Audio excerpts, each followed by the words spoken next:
Hola amigos, bienvenidos a mi Story Channel. Nos estamos adentrando en un tema que no es fácil, porque para algunos es un tema tabú, para algunos simplemente es perder el tiempo, porque es algo que ni siquiera merece una mirada investigativa. Pero por lo contrario, yo opino que siendo un tema que mueve a tantas personas y viendo los resultados, en algunos casos bastante trágicos y mortales, pienso que merece una mirada desde el punto de vista de la investigación y una investigación totalmente laica, apartada de cualquier creencia, cualquier sesgo, cualquier también temor.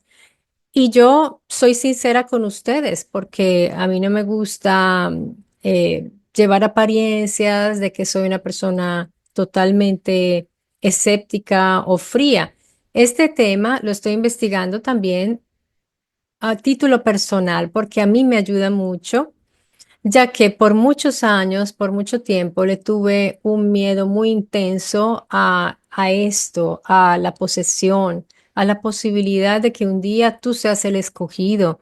Es que sería algo terrible porque es un fenómeno que el humano sería la víctima y es una víctima prácticamente pasiva. ¿Cómo escogen estas entidades a los humanos que escogen? Si se tratara de algo real, obviamente, porque estamos en el campo todavía de investigar, de verificar, y estos estudios ayudan muchísimo para irnos quitando ese peso del miedo, del temor a ciertas cosas. Por eso hay que afrontar estos temores y afrontar estos temas. Obviamente durante las búsquedas me topé con unas imágenes terrificantes todo el tiempo porque yo hago búsquedas de imágenes para darle soporte visual a mis narraciones, a los videos, para que ustedes puedan estar aquí todo el tiempo que están viendo el video sin dormirse. Y realmente sería para tener pesadillas, pero me doy cuenta que ya mis temores y mis supersticiones han ido cediendo en la medida en que he ido encontrando muchas respuestas, las cuales quiero compartir aquí con ustedes. Obviamente, en uno, dos, tres videos es imposible abarcar todo y obviamente quedarán muchos elementos por fuera. Pero si ustedes quieren, podemos continuar. Así como el tema de las investigaciones sobre Jesús están allí suspendidas por ahora para ir también viendo temáticas colaterales, las llamo yo, porque esto viene debido también a la observación de esos llamados milagros que realizaba Jesús, entre estas las sanaciones y las expulsiones. Y estas expulsiones es algo que aún existe y que vemos, lo vemos también cotidianamente si estamos en un círculo, por ejemplo, evangélico y de ciertas iglesias donde se practican a diario no sé cuántas expulsiones masivas, de manera que pienso que merece que le demos una mirada a esto y ustedes saben que yo trato de ser lo más objetiva posible. Entonces, les doy la bienvenida y ya empezaremos con la información. Porque se ve al descubierto y cuando el demonio sabe que está. En este video realizaré unos análisis detallados a casos muy sobresalientes respecto a lo que es la posesión demoníaca a algunas personas, unas pacientes, todas son femeninas. Hay que ver también esto de las estadísticas. Y algo que me llama mucho la atención es que no hay estadísticas, no quieren publicar mucho, no sé por qué esta información es muy secreta y yo pienso que debería estar en el campo de la salud, de la salud. Por lo tanto, deberían publicarlo para tener al menos una guía. Esto se lo tienen ellos. Vamos a empezar con el análisis detallado de un caso conocido como Rosa, entre comillas, porque es un seudónimo que se le dio a una mujer para no publicar su nombre real. Y este exorcismo fue encargado al sacerdote, famosísimo exorcista, padre Gabriel Amort, que murió recientemente.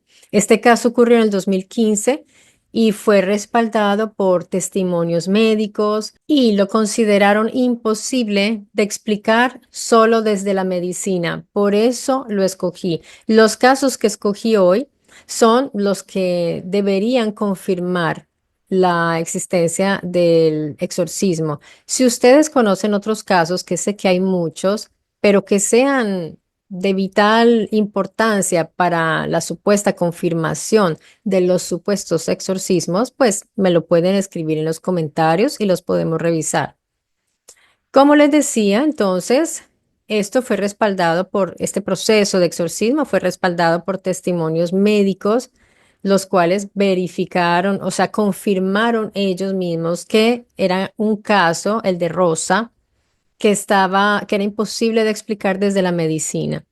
La paciente, como les decía, llamada con este seudónimo, era una mujer italiana de unos 30, 40 años con formación universitaria. Entonces estamos hablando de una mujer que tenía educación superior, físicamente era delgada y tenía el cabello oscuro. Y algo importante que hay que notar aquí es que en los, digamos, en las celebraciones cristianas, en la época de celebración cristiana, era que empezaban a darse estos fenómenos en ella. Por ejemplo, cuando ella empieza a manifestar esta supuesta posesión, fue durante una Semana Santa y también Pentecostés. Ella sufrió de convulsiones, cambios conductuales, ya veremos esto en detalle, episodios violentos, especialmente en estas fechas cristianas. Por ejemplo, durante la Pascua o el miércoles de ceniza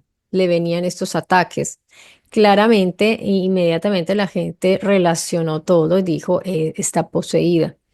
Había acudido a diversas clínicas sin ningún éxito. Su familia finalmente decidió llevarla ante el sacerdote Amort en agosto del 2015, ya que él era bastante reconocido por tener mucha experiencia. Dijeron, tenemos que llevarla donde el sacerdote Amor. Llevaba ya 9 sesiones de exorcismo con Amor sin mejoría alguna, o sea, duradera, porque parecía mejorar por un corto periodo y volvía a recaer. Y estas sesiones se realizaron en la residencia de los Paulinos en Roma. Roma, que es la sede principal de la Iglesia Católica, donde están los exorcistas, donde hay un ambiente totalmente católico. Este exorcismo se filmó por invitación del director William Friedkin.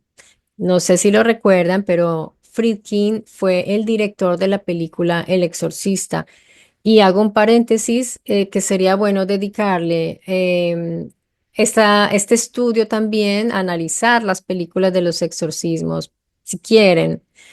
Pero ya les digo, las películas juegan un rol muy importante en lo que es la idea colectiva acerca de los exorcismos y en nuestros temores hacia ese tema y han reafirmado muchísimo la creencia en los exorcismos. Cada año sale una película más, siempre más miedosa, más espectacular. Y en realidad, yo diría que el 90% de las cosas que se ven en la película no suceden durante los exorcismos. Este ritual con amor, sus asistentes, sus ayudantes y el director del documental William Friedkin se realizó en una sala pequeña. Amor estaba acompañado por 4 sacerdotes auxiliares que le ayudaban y un ayudante físico, porque estas personas tienen una fuerza extraordinaria, al igual que los pacientes psiquiátricos también. Por eso los enfermeros son fuertes y no son un enfermero, son 3, 4 para poderlos controlar. Recordemos que los amarran a las camas porque tienen mucha fuerza las personas con problemas psiquiátricos graves. Entonces Amor recitó con firmeza oraciones en latín, el Exorcisto Te, Time, Team Satana, Team Satana, Yo sono Satana, mientras los ayudantes sujetaban a Rosa durante sus convulsiones. Sus trances, tenía también, salía espuma por la boca, tenía cambios de voz y movimientos inusitados. Se produjeron fenómenos de voz gutural y múltiples voces, gritos como Yo soy Satanás, 60 legiones. Hubo agitación física intensa en ella, como sacudidas, resistencia consciente al rito, y no hubo pérdida de conciencia. No transpiraba, por ejemplo, mientras quienes la sujetaban sí sudaban mucho. Hubo reacciones emocionales repentinas, como que pasaba de la furia a la calma, también hacia una beatitud. Cuando concluía el ritual, quedaba como santificada. Después Rosa ya no recordaba nada de lo que había sucedido. ¿Cuál fue el veredicto de este caso? El doctor Isaac Fried, especialista en epilepsia, consideró que el comportamiento era auténtico, eso dijo. Me imagino que auténtico se refiere a que la persona no está fingiendo. Eso es auténtico. Que no hubo pérdida de conciencia, como les decía, y era consciente de las personas a su alrededor, que tuvo alteraciones comportamentales drásticas, como ya había mencionado. Entonces, ambos médicos reconocieron su imposibilidad de clasificarlo como enfermedad neurológica conocida y no descartaron un fenómeno fuera del alcance clínico. O sea que estos médicos están diciendo, esto no es enfermedad neurológica. Veamos cuáles fueron los fenómenos observados por los testigos y que fueron registrados en este documental. Según los testimonios y el video grabado por William Friedkin, los fenómenos observados fueron convulsiones violentas, fuerza inusual, necesitaban varios hombres para contenerla, la voz gutural, como les decía, con cambios de tono, hubo alusión verbal directa a Satanás, como lo que decía, soy Satanás, somos 80 legiones. Hubo ausencia de sudoración durante el esfuerzo físico, la expresión facial alterada y mirada desafiante. Comprensión inmediata del latín, idioma del ritual. En ningún momento se registró levitación y esto hay que tenerlo claro porque esto es una de las características, yo diría la más importante para entender que sí es un fenómeno sobrenatural. Tampoco hubo manifestaciones físicas imposibles de realizar por un ser humano. No hubo manifestaciones claras ni comprobadas de clarividencia y esto es otra de las cosas que debería estar para poder verificar. Sin embargo, reaccionaba agresivamente cuando se usaban objetos religiosos o recitaban oraciones en latín. Y aunque no pudiera escuchar claramente estas oraciones en latín, ni pudiera ver directamente el crucifijo o los elementos del sacerdote, había un rechazo violento hacia la cruz, aunque se la escondieran o la cubrieran. Entonces, para Amor, esto era una clara prueba de la clarividencia.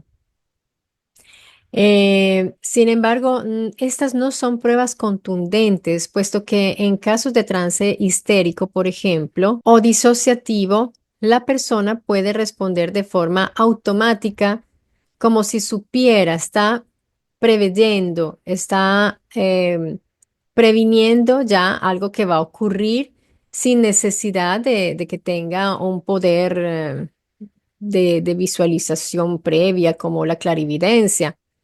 Esto puede ocurrir sin necesidad de ver los objetos en sí o lo que va a hacer. Ella ya lo presiente, siente que ya eso va a suceder. Y era una persona claramente susceptible a los objetos religiosos y el latín, pues sabemos que es una lengua asociada con el rito católico, esto lo sabe cualquiera. El tono de voz del exorcista, su postura, el murmullo de oraciones o la tensión misma del ambiente pueden ser captados por una persona sensible y desencadenar esas respuestas. Tengamos en cuenta que en el ritual de Rosa no se realizaron pruebas controladas para verificar si podía ver o saber cosas ocultas. Entonces, afirmar que ella tenía clarividencia es exagerado, según veo yo aquí. No predijo ningún evento ni dio datos desconocidos para los presentes. No hay registro de que haya mencionado nombres, fechas o detalles imposibles de conocer. Entonces, en conclusión, el caso de Rosa no presentó ningún indicio comprobado de habilidades sobrenaturales. Lo observado puede explicarse dentro del campo de lo psicológico, emocional y neurológico. Entonces, ¿por qué los médicos y el director de este documental concluyeron en unanimidad que sí parecía un caso auténtico, como dijeron ellos? Yo les voy a decir mi hipótesis al respecto. Según yo veo toda la situación, Gabriel Amort no era un sacerdote cualquiera, era el exorcista por excelencia oficial del Vaticano, fundador de la Asociación Internacional de Exorcistas, muy respetado en su entorno y tenía una enorme autoridad moral y espiritual. Por un lado, William Friedkin, director del Exorcista, lo admiraba también abiertamente y buscaba un enfoque de un documental espectacular, como él dijo. Por otra parte, los médicos consultados fueron entrevistados en un entorno informal, sabiendo que estaban colaborando con una figura central del catolicismo y un proyecto mediático. Eso hizo presión en ellos. Ellos no iban a hacer, digamos, a poner mal, en mala figura a Mort y al documentalista y todo, pues tenía que salir como bien. Si ellos, imagínense ustedes, si ellos hubieran dicho, no, esto no tiene nada de anormal, pues se les cae el documental, digamos que la imagen también de amor hubiera sido terrible. Yo creo que los médicos, ellos tampoco dijeron, esto es un caso de exorcismo. Ellos dijeron, es auténtico, que quiere decir que no está fingiendo. Y dijeron, no encontramos una explicación neurológica, pero tampoco hicieron exámenes neurológicos profundos como para haberlo descartado. Entonces, me parece que ellos más bien quisieron como ser cautelosos en sus declaraciones para no desacreditar directamente ni a Mort ni al documental. Sus palabras más que afirmativas son evasivas. Ya me dirán ustedes sus opiniones.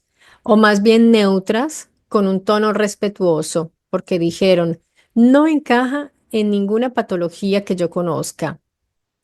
Me parece auténtico, pero no puedo explicarlo clínicamente. Pero fíjense bien en este detalle. Estos médicos dijeron que no podían explicarlo dentro de las enfermedades conocidas, pero no afirmaron que se tratara de una posesión definitivamente. También porque no es su campo, no es el campo de los médicos decirlo, pues creo que la medicina ni siquiera lo contempla. La medicina dice de que está enferma una persona físicamente, pero ojo, porque si la enfermedad es psiquiátrica o neuronal, si es neuronal la pueden detectar, pero si es psiquiátrica, ahí sí tiene que entrar el psiquiatra, tiene que haber análisis psiquiátrico y aquí no hay. Entonces, ellos no se metieron en un campo que no es el de ellos porque no son exorcistas. Por ejemplo, en el caso de las voces múltiples o guturales, pueden lograrse por distorsión voluntaria o incluso en casos de trastorno, se pueden generar vibraciones simultáneas en las falsas cuerdas bucales, no las que usamos nosotros para hablar. Esto produce una voz más gutural o doble. Esto lo podemos llamar una disfonía espasmódica, cuando hay una vibración de falsas cuerdas vocales. La forma del paladar, por ejemplo, el tamaño de la garganta o ciertas tensiones musculares pueden hacer que la voz resuene de formas múltiples. Esto puede dar la ilusión de que viene también de otro lugar. Esto, por ejemplo, lo aprovechan los ventrílocos o los cantantes guturales. En crisis psicógenas o emocionales Muchas personas alteran involuntariamente su voz, se vuelve más grave o más chillona o como desdoblada. Esto puede suceder, por ejemplo, en ataques de pánico, episodios disociativos, trances o manifestaciones religiosas donde se espera que ocurra algo raro. Así que, amigos, la voz demoníaca no siempre viene del más allá, sino más bien como del más acá, más dentro de las personas, porque nosotros, nuestra, es algo fisionómico en este caso, puede suceder.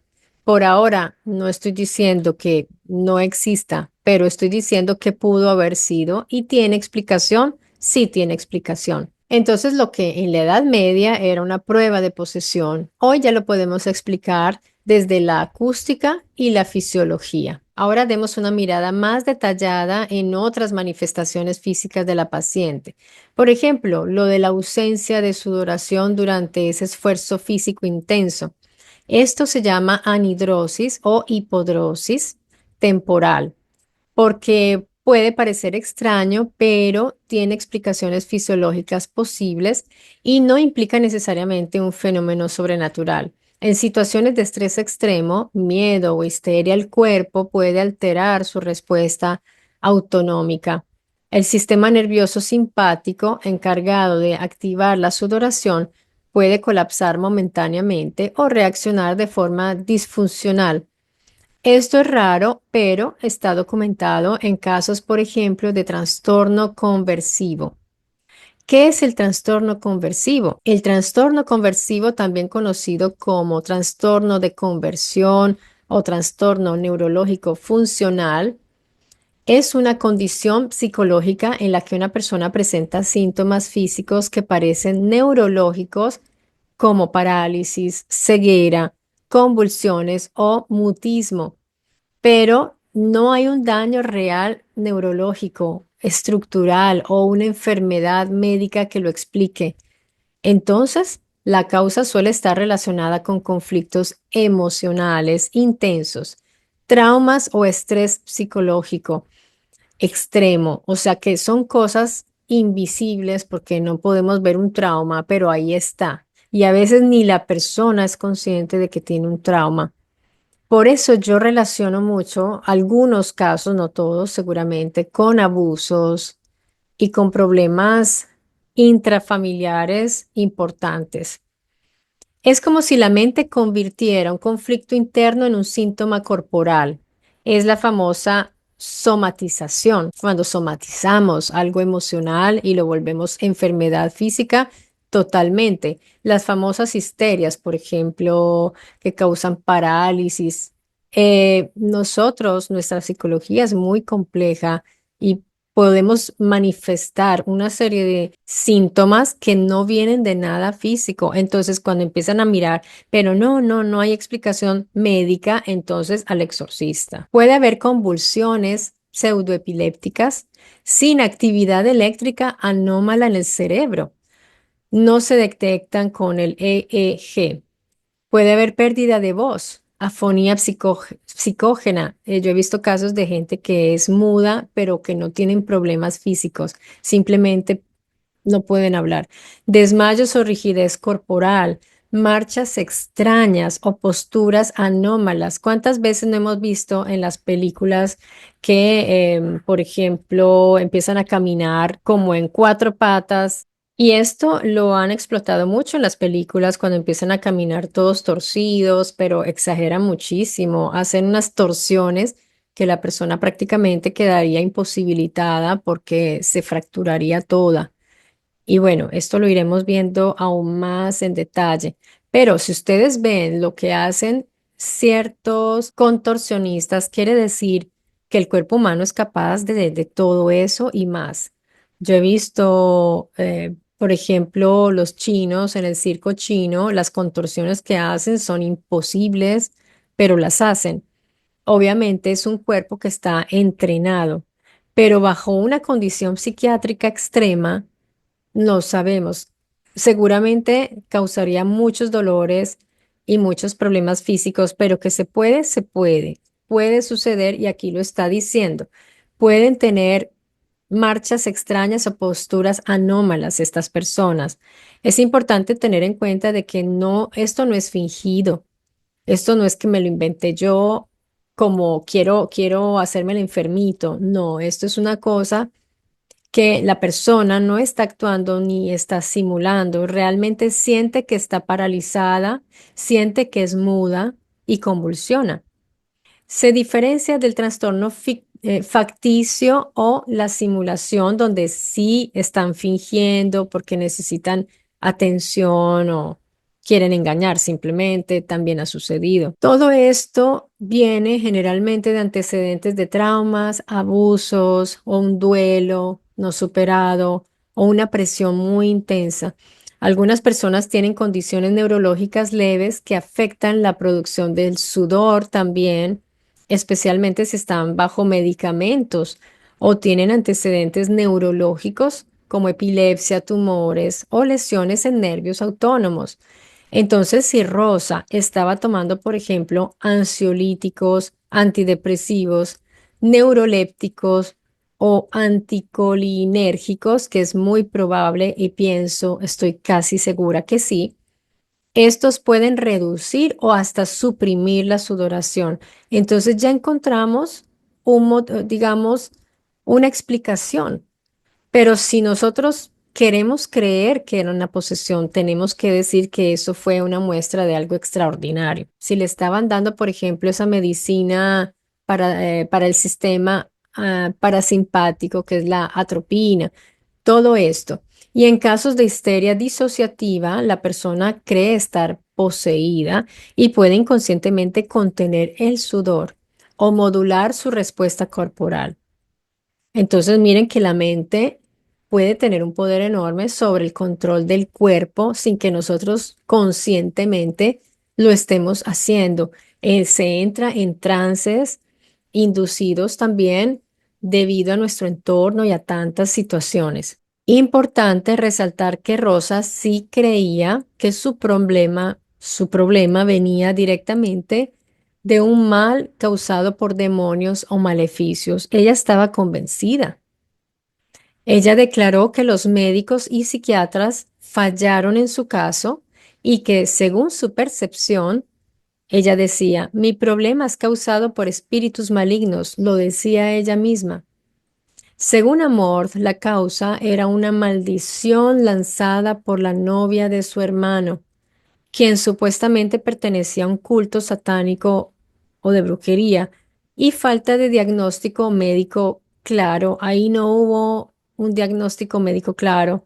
Esto llevó a considerar la vía espiritual como una única solución percibida. Entonces, Amort no fue una persona que hubiera querido verificar antes con toda la parte médica. Él de una vez ya fue a hacer su exorcismo y su presencia en sí convenció a muchas personas, incluyendo a este documentalista que también quiso sacar provecho de esa situación. Entonces, a ninguno de ellos les convenía que llegara el escéptico a dañarles la fiesta, porque perdónenme si lo digo, pero la posición del escéptico es la menos popular. Es odiado porque le sacaba como digamos, el morbo, porque es que la gente quiere que esto sea real. En el fondo, la misma paciente lo quería. Ella lo deseaba, ella decía, no, es que son demonios, qué pena, a mí no me lleven a un médico porque yo estoy poseída. Entonces, pues esto es importante. ¿Y qué pasó? Entonces el mismo Amor dijo que después de su noveno exorcismo había visto cierta mejoría, pero que no estaba liberada. Quizás no seré yo a tener éxito con ella, decía él. Yo, o sea, si él dijo esto, se supone que no es el exorcista, sino que el exorcista es un mediador. Pero él decía, no seré yo a liberarla. Esto es curioso porque un sacerdote que tuviera una posición más humilde diría, ¿y cómo va a decir, no será Dios a liberarla y no podrá tener éxito con ella? Tal vez por eso él se puso de frente y dijo, no seré yo, porque si él dice, Dios no podrá liberarla, entonces Dios no es capaz. Quizás no fue una falta de humildad, sino más bien ponerse él como el que no fue capaz. Y esto pone en duda los poderes divinos de quienes intervienen en los exorcismos. Se supone que son los ángeles y Dios mismo, Jesús, no sé, las almas, ¿quiénes? Porque miren, no lo lograron. El 10º exorcismo estaba programado para el 4 de julio del 2016. Sin embargo, Rosa lo canceló en último minuto, diciendo que no estaba preparada y prometió que iba a reagendar. Un equipo dirigido por William Friedkin quiso documentar la evolución de Rosa. Se planificó una grabación para mostrar su vida cotidiana, familia, novio, un novio que se llamaba Giuliano y que dicen que era un poco extraño el novio, y como su día a día, como un reality. Luego de varias confirmaciones por parte de Rosa, ella volvió a cancelar en varias ocasiones, siempre les quedaba mal, sin llegar a concretar el encuentro. Yo me imagino el estrés del equipo de grabación, porque pues ellos no viven en Italia y eso es costoso, estar allí con el director y sus camarógrafos y sus técnicos. Al intentar reunirse en Alatri, su pueblo natal, el pueblo natal de Rosa, ella apareció en un parque frente a una basílica. Entró en un estado convulsivo extremo, rodó por el suelo, se retorció, gritó, lanzó advertencias violentas, con su madre y novio tratando de contenerla. La escena fue tan impactante que amedrentó al equipo, que decidió retirarse y no siguieron grabando ese día. Luego de este incidente, Rosa dejó de responder a las llamadas y no concertó nuevas sesiones. No quiso más, ni con Amor ni con Friedkin. Su novio, el que era un poco raro, y padre la habrían convencido de cerrar el caso, según un testimonio del equipo. Se reportaron amenazas hacia Friedkin y su equipo. La familia alegaba que esa grabación perjudicaría a Rosa. Miren en lo que fue evolucionando todo esto de una manera tan negativa. On the floor in a cheap plastic chair, pulling her boyfriend Davide with her. He tried to hold her around the waist and throat. Give us back your film, En una ceremonia posterior en Benafro, cerca de Alatri, un sacerdote realizó una breve sesión llamando a Amor en intercesión, o sea que lo evocó, lo nombró. Rosa entró de nuevo en trance, no sé, ahí estaba Rosa, por lo visto, en esa ceremonia, le gustaba mucho ir a todo esto.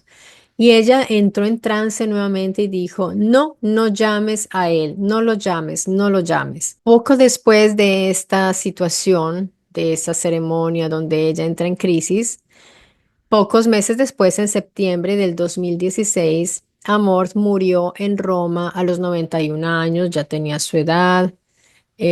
No pudo retomar nunca el caso de Rosa y el exorcismo quedó inconcluso. Amor se complicó, tenía un problema pulmonar por la edad y todo, me imagino. Entonces, no lograron liberarla de ella misma, pienso, porque esta persona tenía lo que yo veo ahí es un problema, aparte psiquiátrico, comportamental también. De pronto una persona que le gusta también como llamar mucho la atención hacia ella. Bueno, yo no puedo dar juicios aquí porque no la conozco a ella ni a su familia, no puedo juzgar eso, pero sí les puedo decir que para mí esto no fue un caso de posesión.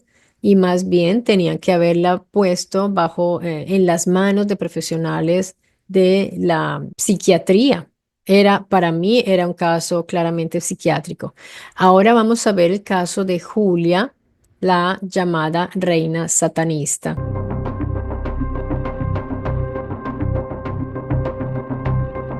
Este caso ocurrió a finales de los años 80. La protagonista es una mujer que se identificaba como sacerdotisa satánica o curuladora del ocultismo. En este caso es importante porque participó un psiquiatra que solía ser muy escéptico de todos estos casos. El psiquiatra Richard Gallagher fue requerido por un exorcista para evaluar si tenía una patología mental. Esto no es un caso más de psicosis, sino algo trascendente, le dijo este sacerdote a Gallagher. Y Gallagher comenzó como un gran escéptico profesional en el campo, formado en medicina y psiquiatría en Yale, Princeton y Columbia. Él se describe a sí mismo como un católico de formación, pero científicamente racional, pero de todas maneras tiene su base católica. Y dice que fue llamado por primera vez por este sacerdote ya que él no creía en posesiones demoníacas y podía descartar enfermedades mentales. Fue ese mismo escepticismo lo que motivó a los religiosos a buscar su opinión objetiva. En sus propias palabras, él dice, no creía en la posesión, pero estaba abierto a la evidencia. Esto lo declaró Gallagher en el Washington Post en el 2016.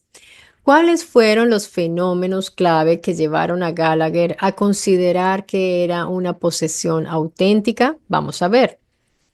Él dice que hubo clarividencia remota comprobada, pues Julia describió detalles del exorcista a más de 100 millas de distancia, tanto en su vestimenta como ubicación, que fueron verificados inmediatamente después. También hubo xenoglosia, o sea, habló en idiomas desconocidos durante trances y habló en latín y otros idiomas que ella no conocía. Gallagher dice que ella manifestó telepatía y manifestaciones vocales a distancia. Gallagher afirma que la voz de Julia irrumpía en llamadas telefónicas. También manifestó una fuerza extraordinaria y levitación. Aquí sí vemos levitación, por eso escogí este caso. Personas que la sujetaron mientras veían que ella se elevaba cerca de medio pie durante unos 30 minutos. Hubo movimiento espontáneo de objetos. Elementos saltaban o volaban alrededor de ella sin intervención manual.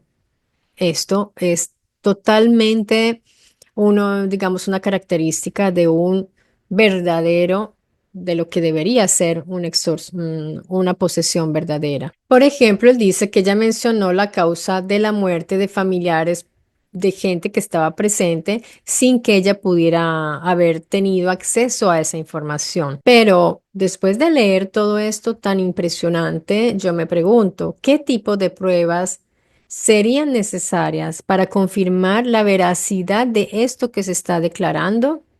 Bueno, veamos, lo que Gallagher reporta es que Julia flotó unos 30 centímetros durante media hora. ¿Cómo podría confirmarse esto? Pues con un video grabado en plano continuo, además, en plano continuo, que permitiera un análisis físico y visual del entorno. Tendría que haber testigos múltiples de distintas creencias que deberían estar documentados con nombres y declaraciones formales y haber realizado una revisión del entorno físico para ver que no haya ciertos elementos que favorezcan una supuesta levitación. Pero para mí sería contundente un video continuo y sí, es importante que haya también estos varios testigos que certificaran personas de diferentes creencias. Esto no lo hubo. Por ejemplo, en el caso de la xenoglosia, hablar idiomas desconocidos, se necesitaría una grabación de audio en tiempo real, ojalá un video también. Se requeriría una evaluación de expertos en idiomas antiguos que determinaran si es realmente un idioma y si tiene coherencia, porque uno puede hablar como la niña esta que hablaba supuestamente en sumerio con los extraterrestres. Entonces hay que verificar.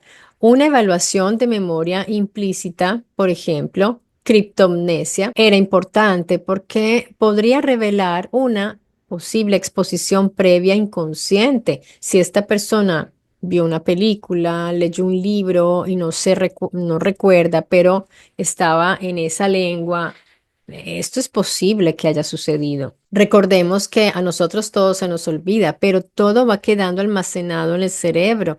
Entonces uno podría en algún momento, por ejemplo, bajo hipnosis, empezar a hablar en otros idiomas. ¿Quién sabe cuántos libros no, cuántas imágenes no he visto yo en lenguas antiguas?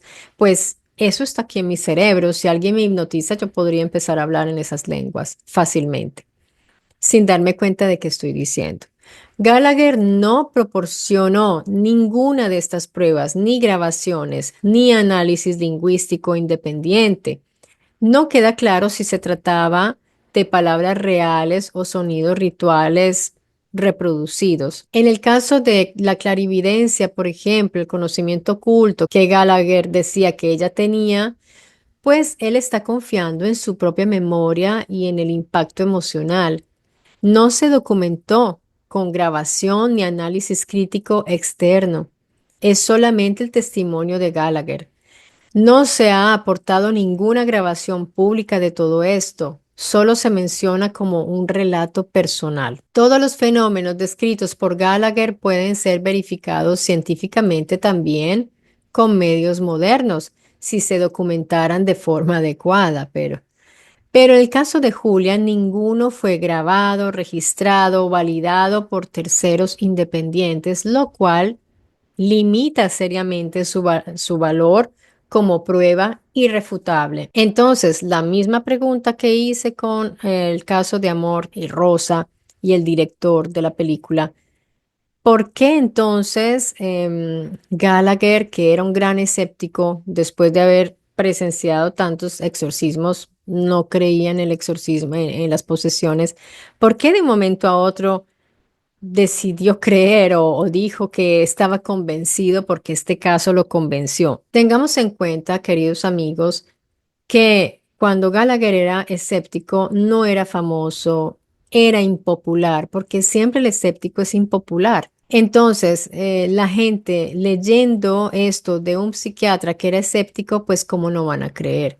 Y desde ahí, pues Gallagher, llamado a entrevistas, decidió pasarse del lado de quienes la gente se espera la confirmación y él pues de pronto él mismo se envolvió emotivamente en ese caso. Puede ser que él sea sincero en el sentido de que él se convenció, pero cayó en la sugestión realmente, porque si lo vemos bien, todos esos signos que él da. Además, no sabemos si él está diciendo toda la verdad de todo lo que dice o ha exagerado un poco, porque un exorcismo real no es así de espectacular. Y esto lo vamos a ver en el caso de Annalise Michel, porque el caso de Annalise Michel es real, es una tragedia. No es para hacer películas sensacionalistas que ya lo hicieron de todas maneras.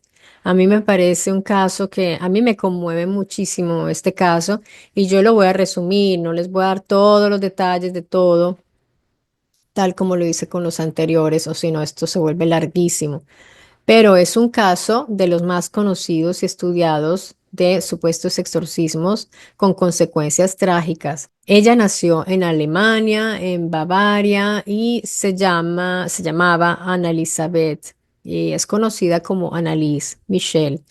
Nació el 21 de septiembre del 52 en una familia profundamente católica. Esto lo veremos, yo diría que en casi todos los casos, si no en todos.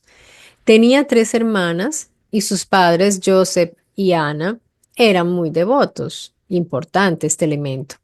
Su madre llegó a inculcarle inclusive prácticas ascéticas desde niña.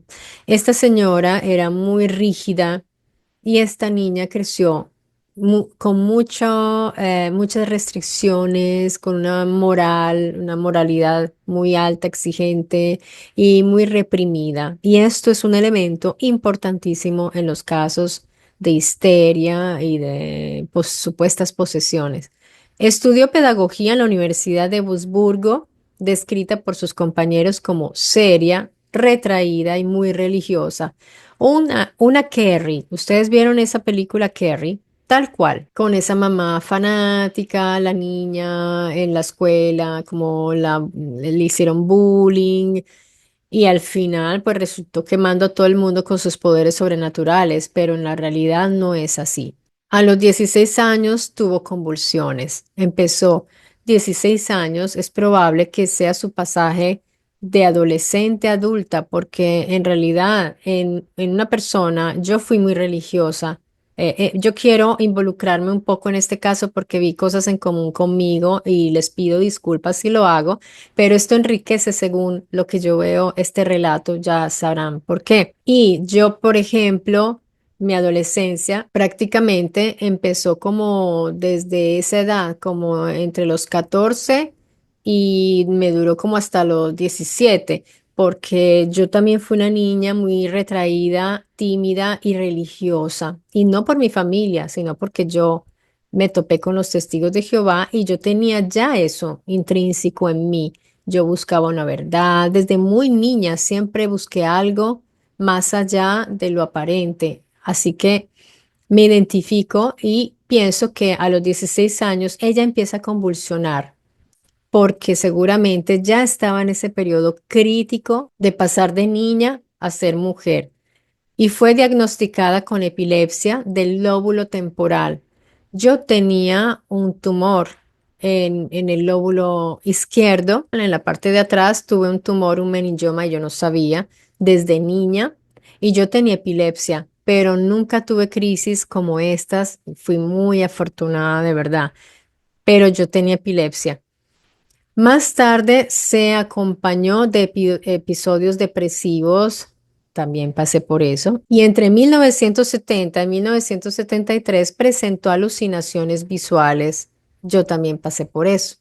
Y persisten, a mí a veces me suceden las alucinaciones visuales porque tuve ese tumor y se ve que al extraerlo, todavía, de alguna manera, a veces se ven estos efectos. Yo he tenido alucinaciones visuales, olfativas y no sé si sonoras, o sea que yo ya pongo en duda todo lo que me ha sucedido porque tuve esto.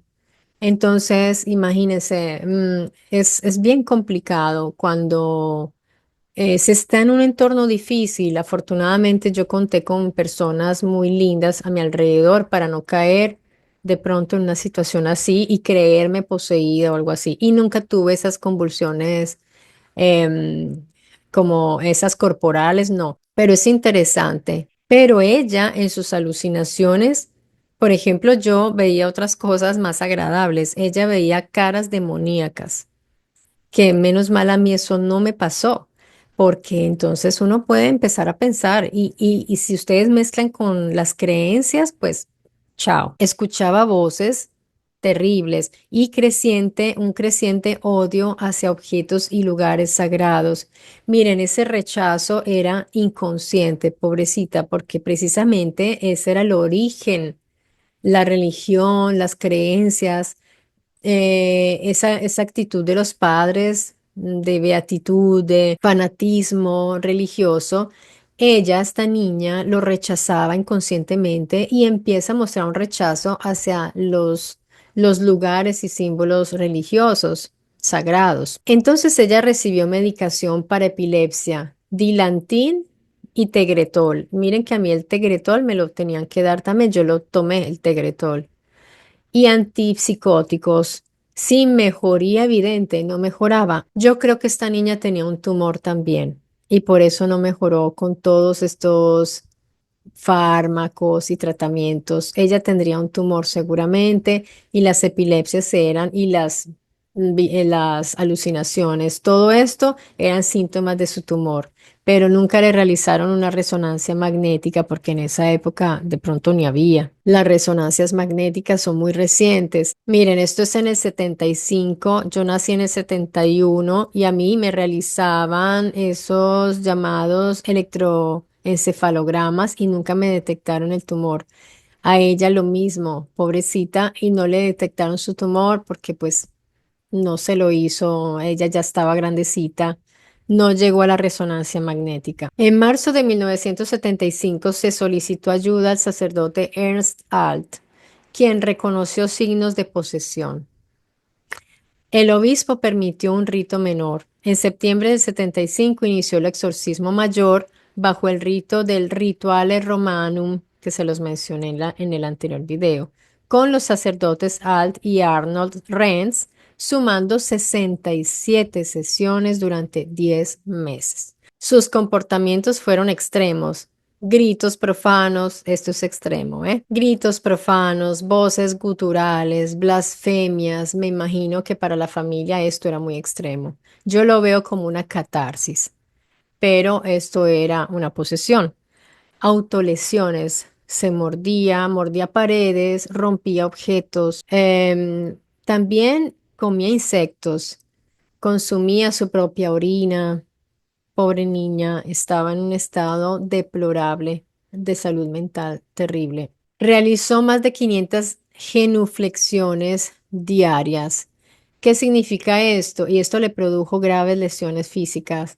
Esto significa que se arrodillaba, no completamente, sino que una rodilla en una rodilla. Y esto lo hacía ella como parte de su ritual para expulsar el mal. Lesiones en las rodillas, rotura de ligamentos. Dado que muchas de esas inflexiones eran violentas, con todo el peso de su cuerpo, pues se destrozó las rodillas. A partir del miércoles de ceniza del 76, dejó de comer. Ya no comía completamente, alegando que las voces se lo prohibían. Yo creo, y esto es una idea mía personal, que ella ya quería morirse porque ya estaba reducida a una condición totalmente infrahumana. Esta pobre niña ya no quería vivir más y cómo se suicidó prácticamente. Estaba ya muy deteriorada físicamente. Sufría neumonía, anemia, claro, porque si tú dejas de comer y en esas condiciones, quién sabe cómo era ese lugar donde estaba, si había humedad, entonces tu sistema inmunológico cae al suelo y cualquier cosa te ataca y te vuelve nada. Tenía fracturas en el cuerpo, me imagino el dolor y pues una alta inanición. Murió el 1 de julio de 1976 a los 23 añitos, pesando apenas entre 30 y 31 kilos. La autopsia indicó muerte por desnutrición y deshidratación, algo muy real, muy humano, y esto la mató. En 1978, los padres y sacerdotes fueron condenados por homicidio negligente, pena de de 6 meses de prisión, que me parece una pena simbólica, totalmente, sustituida por 3 años de libertad condicional y multa. O sea, nunca estuvieron en prisión realmente. Yo en vez de haberlos llevado a la cárcel y ponerles una multa, los hubiera mandado a un hospital psiquiátrico inmediatamente a los padres de esta muchacha. Los sacerdotes sí a la cárcel. Durante el juicio, los doctores explicaron que la interpretación de posesión fue un error. Sostuvieron que sufría de epilepsia, psicosis paranoide y anorexia psicológica. Y yo me pregunto, ¿no podían haber hecho esto antes? ¿No pudieron haber hecho este diagnóstico antes? Hubieran evitado la muerte y la tortura, porque para mí eso fue una tortura de esta niña. El juez declaró verbalmente que Annalise no estaba poseída. Obvio, estaba enferma mentalmente desde el 1 de mayo del 76. Su caso inspiró varias películas como El exorcismo de Emily Rose del 2005 y Requiem del 2006. A mí esas películas me parecen horrorosas porque empezando que yo no permitiría hacer una película con mi hija que sufrió tanto o mi familiar, me parece una falta de respeto. Si quieren hacer películas de exorcismos, háganlas, pero no inspiradas en personas reales porque me parece como volverla a revivir y ponerla como si hubiera sido un demonio. Si ustedes ven la película, no era así. Eso no sucedió así. Esto marcó un cambio paradigmático en Alemania porque la iglesia impuso que no se practique exorcismo sin acompañamiento médico clínico. Después del 1984, el caso se archivó oficialmente dentro del protocolo vaticano. La iglesia advirtió sobre el peligro de la exorcización sin diagnóstico médico adecuado. Por eso ellos ya tienen mucha cautela con esto. Ya les quedó la experiencia. El caso de Annalise Michel es un punto de inflexión en la historia del exorcismo. no se comprobó nunca una fenomenología sobrenatural real. No hay levitación, no hay clarividencia o expulsión de objetos, porque se supone que una de las características de una verdadera posesión es que la persona expulse objetos extraños de la boca. Fue un trágico hachazo a la interpretación sobrenatural del sufrimiento mental. Impuso la necesidad de un enfoque médico religioso integrado que sigue vigente hoy. Pero si ustedes se fijan, aún hoy siguen sucediendo cosas horribles al respecto. Tenemos el caso de Ramil Pierre, de 6 años, en Florida, en el mayo del 2025. Un niño que fue encontrado muerto en su cama tras 2 semanas sin ir al colegio. Su madre, Rhonda Paulina Ice, de 41 años, confesó que creía haber sido instruida por Dios para exorcizar demonios de su hijo, quien dejó de responder y falleció durante el acto. El cuerpo del niño fue hallado envuelto en tela en avanzado estado de descomposición. La madre, si se puede llamar así, fue arrestada y acusada de homicidio en segundo grado, manipulación del cadáver y omisión de informe de muerte. Menos mal en Estados Unidos, por lo menos en esto, ellos sí están muy pendientes de hacer justicia. Areli Naomi Proctor, de 3 añitos, en California del 2021, murió tras ser sometida a un exorcismo en una iglesia en San José. Según documentos judiciales, fue golpeada con violencia por su madre, el tío y el abuelo mientras intentaban sacar los demonios de ella. Se le causaron múltiples heridas graves, como golpes en el cuerpo, estrangulamiento leve dentro de la iglesia. Fue abandonada y murió en el lugar. La familia alegó que actuaban bajo fe espiritual. Este fue otro exorcismo fatal contra un menor en contexto religioso fundamentalista. Este ocurrió hace apenas unos años en Estados Unidos y demuestra que estos casos no son hechos aislados. Marisica Irina Cornisi, en el 2005, en Rumania, es un caso de una monja con enfermedad mental que fue sofocada y estrangulada durante un supuesto exorcismo en un monasterio. El sacerdote responsable fue condenado por homicidio. Hubo una muerte en un hotel en Alemania en el 2015 de una mujer surcoreana que fue asfixiada tras ser golpeada en un hotel de Frankfurt durante un exorcismo en grupo. 4 personas fueron condenadas por asesinato. Y aparte de estos locos que creen que alguien está poseído, generalmente es alguien vulnerable o un niño que no se puede defender, los del problema mental son estos que se creen exorcistas en este caso. También veo una clara relación entre lo que es el crimen y las supuestas posesiones demoníacas. Y digo supuestas porque yo nunca voy a aceptar hasta que se pruebe que realmente existen. Al menos que yo lo pueda verificar y que tenga pruebas. Todos estos estudios que he hecho hasta ahora, faltan casos por revisar. Hasta ahora no he visto uno que confirme y que yo pueda decir, sí, amigos, sí existe. O sucedió una vez o dos o tres, por lo menos.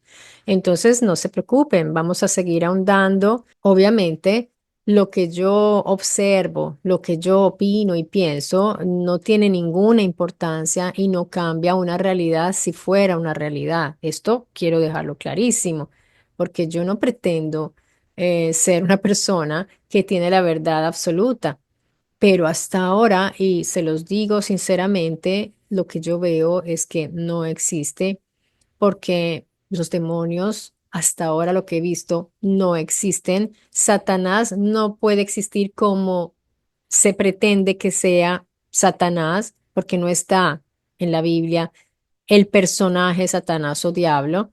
Ya sabemos qué significa Satanás, entonces, ¿por qué seguir en ese engaño? No entiendo. Si ustedes ven una persona que tiene dificultades psiquiátricas, no duden en llevarlo para que sea ayudado o ayudada. Una persona que necesite realmente de ayuda. Hay personas que necesitan las medicinas.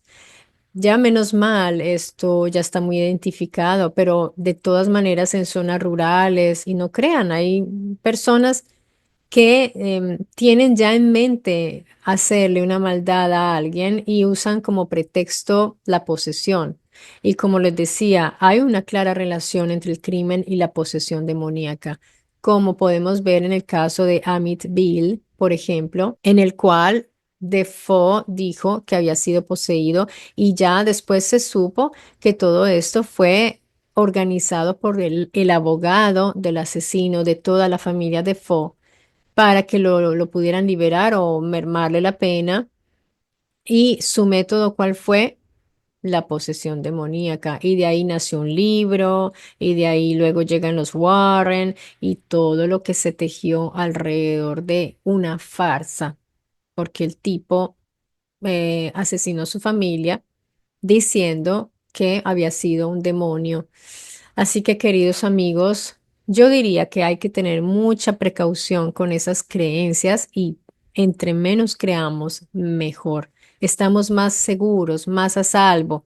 Porque si nosotros somos unos creyentes asiduos a todo lo que se cree respecto a este tipo de cosas como la demonología, la arqueología, nos volvemos agentes de peligro, nos volvemos un agente peligroso para nuestra propia familia, porque pónganse ustedes a pensar que son, si son evangélicos o católicos o cristianos o de cualquier denominación cristiana que sea, y ven que su hijo empieza a retorcerse y a decir groserías y a hacer cosas raras, capaz de que ustedes dicen está poseído y son ustedes los peligrosos.